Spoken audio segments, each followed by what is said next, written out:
Depuis quelques mois, effectivement, militaires et diplomates français s'étaient avisés que la doctrine atomique américaine était en train radicalement d'évoluer. L'éventuelle guerre nucléaire changeait de cible. Le combat changeait de nature, si vous voulez. Les bombes n'étaient plus des armes de complément, des armes d'arrêt, mais étaient devenues des armes structurant les combats futurs à toutes les échelles. Et ça change tout. Janvier 1954, c'est aussi le moment où le secrétaire d'État américain, John Foster Dulles, qui va laisser son nom à l'aéroport de Washington, expose en public la nouvelle doctrine des représailles massives. L'arme atomique devient l'arme de tous les combats. Il s'agit d'une phase entièrement nouvelle dans l'évolution des doctrines stratégiques. Et comme certains diplomates le comprennent, il s'agit, autrement dit, de pratiquer dès l'ouverture des hostilités une guerre de destruction totale, s'appuyant sur un arsenal atomique et thermonucléaire considérable et dont les experts militaires britanniques et américains doutent qu'elle puisse durer plus d'une quinzaine de jours ou un mois maximum. Et l'analyse des diplomates du Quai d'Orsay va se conformer à la nouvelle grille de lecture de la guerre, une armée dépourvue de moyens atomiques. Du coup, ce sera plus une armée du tout. Ce sera quoi, des guérilleros ? Et voilà qui change tout dans la perspective de l'évolution du projet de bombe française. Il devient désormais essentiel que la France entreprenne un programme atomique militaire. Sinon, tout simplement, sa sécurité sera entièrement assurée par les anglo-saxons. Question encore de souveraineté.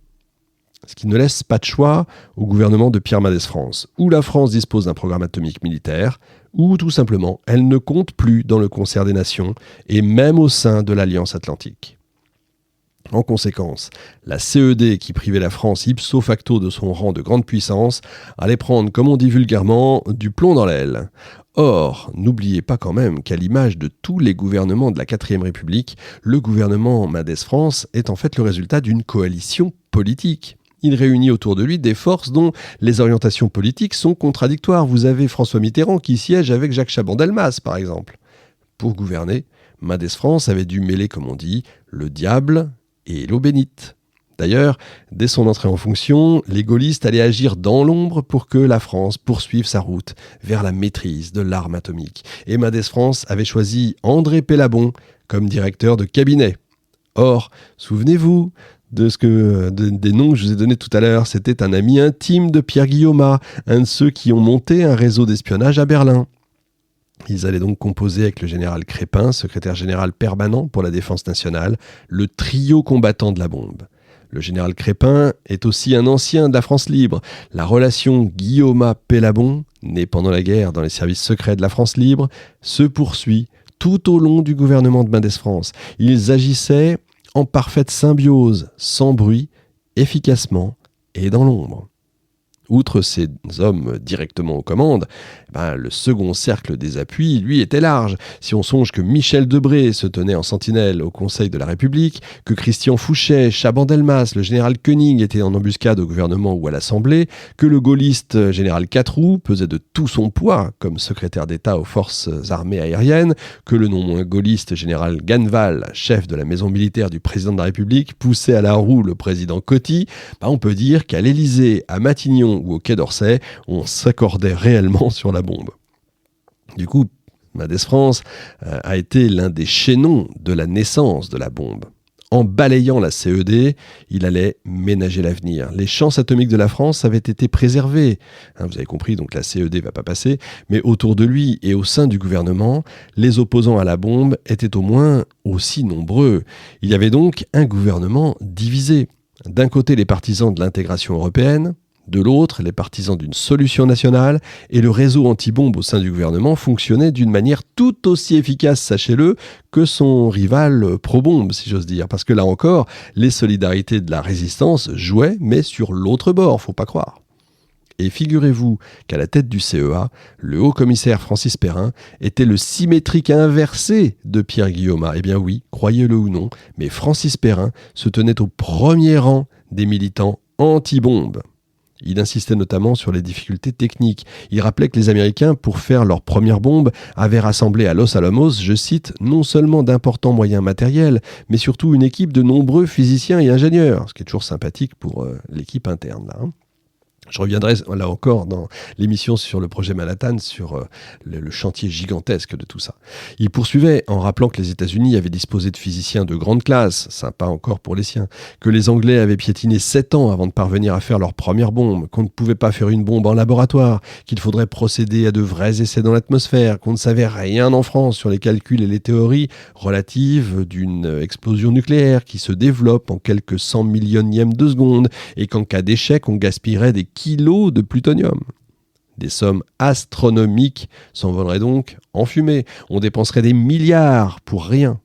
La France, en allant au-devant de la bombe, selon lui, rencontrerait d'infinis déboires. Non, mais c'est sympa pour ses équipes, je trouve, quand même. Et quelques jours, en fait, avant le rejet de la CED, en juillet 54, commence à circuler une pétition lancée par la CFTC, bientôt signée par 665 membres du personnel de la CEA, soit un tiers des agents du commissariat quand même. Ils protestaient contre une éventuelle fabrication d'armes atomiques par le CEA, et bien entendu, la presse s'est emparée de l'affaire.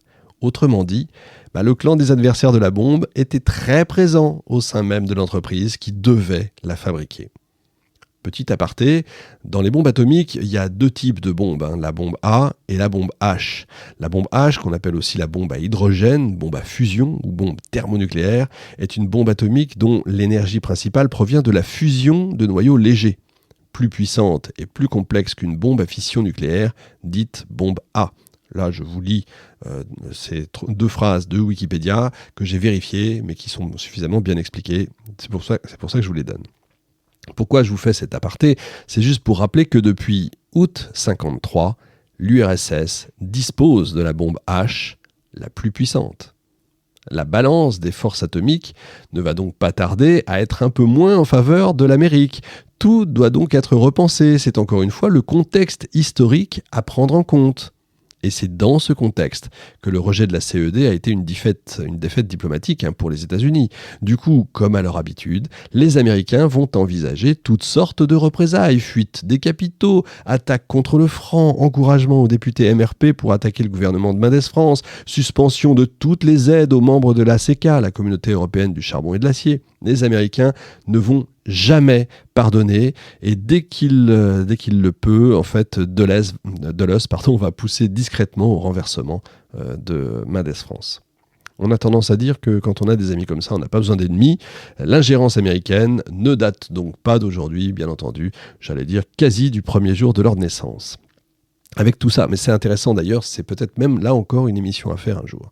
Avec tout ça, l'arme atomique est devenue aux yeux du président du Conseil une arme diplomatique et même une arme politique.